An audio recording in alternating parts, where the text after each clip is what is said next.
الرحيم. اهلا وسهلا بكم في قناة كل يوم بداية جديدة. النهاردة معانا فيديو جديد عن الفراخ الفيليه المشوية. طبعا احنا كلنا بنعرفين الفراخ الفيليه ديت وبنعملها بانيه. كلمة بانيه يعني بتتحط في الدقيق والبيض واللبن والبقسماط، لكن انا لقيت ان بيبقى تقيل قوي وتتقلي في الزيت وكده بتبقى تقيلة وفيها سعرات كتير جدا. فالحقيقة بقيت يعني عملت فكرة كده انا واختي ان احنا بقينا نتبلها ملح وفلفل وبابريكا وبهارات وشوية زعتر وبصل، وممكن تحطي بصل بودر وتوم بودر ونص ليمونة وبعد كده بدعكهم في بعض، بدعك بيهم الفراخ بحطهم في علبة كده زي علب التلاجة دي، واغطيهم واحطها في التلاجة بتتبيلتها كده طبعا، وبحط شوية زيت ذرة عليهم. طبعا كل ما قعدت في التلاجة كل ما شربت من التتبيلة وبقت جميلة جدا، وببتدي اخد منها كل يوم للي يحب. يعني مثلا انا النهاردة كنت عاملة شوربة العدس، واحنا بنحب ناكلها بالعيش الناشف لوحدها. انا عندي بنتي ما بتحبش الشوربه لوحدها، بتقولي لا ده مش اكل ده شوربه، انا عايزه اكل جنبه، فبشويلها بقى الفراخ دي كده دي قعدت في التتبيله. انا متبلاها امبارح بالليل. بشيل البصل من عليها كده، هي ممكن تسوي معاها البصل بس انا بنتي مش بتحب البصل. ممكن تحطي معاها فلفل الوان احمر واصفر واخضر برضو بيبقى تحفه. ممكن كمان ان انتي تقطعي القطع دي لشرايح طويله وتبقى اسمها فراخ متشوحه، برضو ما بنحطلهاش ميه، هي بتتشوح في نفسها بتبقى عامله زي الشاورما، ومعاها الفلفل الالوان والبصل بتبقى تحفه. دي بقى انا ببقى مسخنه الطاسه الجريلا كده التيفال، وببتدي انزل بيها. سامعين الطشه دي ان الطاسه سخنه، وابتدي انزل بالشرايح كده، احط كل الشرايح اهي.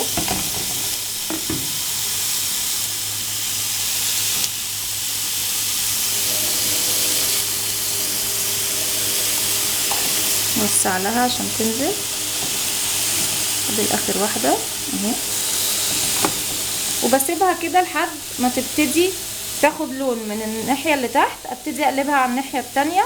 وعموما هي ما بتاخدش غير 10 دقايق بس على النار وبتستوي. طبعا احنا ما بنتكاش عليها جامد علشان ما تنزلش الميه بتاعتها وتبقى ناشفه مقدده، لكن بنقلبها كده بالراحه على اساس ان الميه بتاعتها تفضل فيها وتفضل طريه وجميله.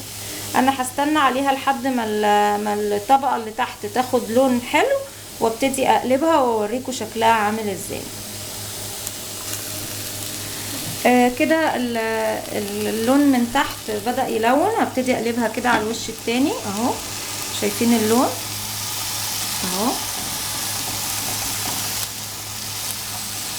التقليمه دي طبعا من التقليمه اللي في الجريلا الطاسه، وممكن تعمليها على شوايه بالكهرباء، ممكن تعمليها على شوايه بالفحم عادي جدا، اي طريقه شوي.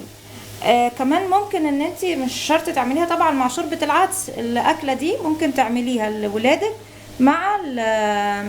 مع شويه مكرونه او بطاطس محمره او بطاطس شيبس.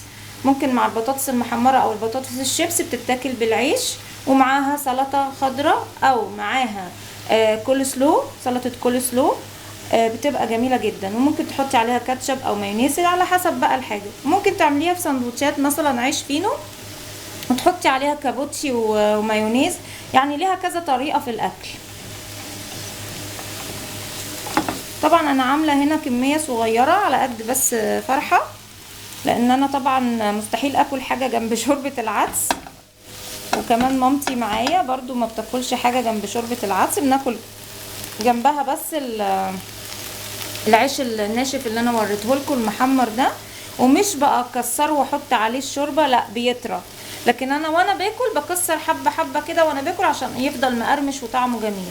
العيش ده كمان ممكن تعملوه بطريقه تانية زي طريقه الفته، ممكن تقطعوه وهو طري وتحمروه في معلقتين زبده في الفرن او من على البوتاجاز من فوق، فيبقى عيش بالزبده.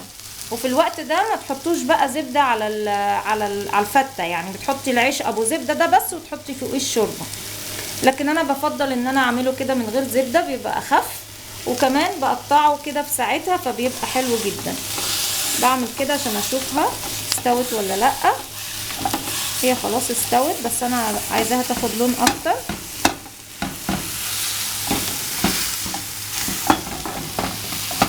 اهو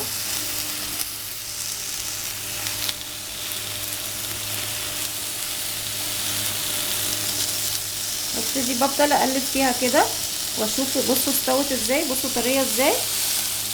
طبعا التتبيله كمان عشان قاعده فيها بقالها من امبارح، هتلاقوها حلوه جدا جدا. هستنى لما تاخد اللون بتاعها النهائي وابتدي اطلعها واوريها لكم بعد ما تستوي وتاخد اللون بتاعها. دلوقتي خلاص هي استوت وخدت اللون الحلو ده، هبتدي اطلعها اهو اهي. بصوا اللون، ومش قادره اقول لكم بقى على الطعم، يعني لازم تجربوها بجد، لازم تجربوها. حتى لو لفرد واحد، جربوا لفرد واحد ودوقوها، وبعد كده ابقوا ايه قرروا هتعملوها للعيله كلها ولا تعملوها لحد حبها وفي حد ما حبهاش. طبعا انتوا باصين شايفين الجريلا طبعا بالمنظر ده، هتقولوا طبعا ايه ده، دي اتحرقت، دي باظت، دي لا لا لا خالص. طبعا اي حاجه تيفال، دي معلومه هقولها لكم، ما ينفعش تتغسل وهي لسه سخنه، لان الطبقه بتاعتها بتبوظ.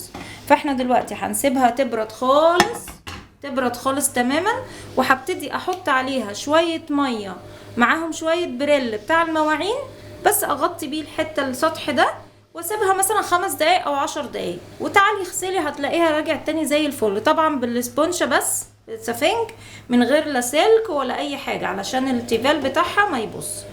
وده كان الفيديو بتاع النهارده. الفراخ الصدور الفيليه المتبله ومشويه على الجريل من غير ما تتحط في طريقه البانيه، الدقيق واللبن والبيض والبقسماط.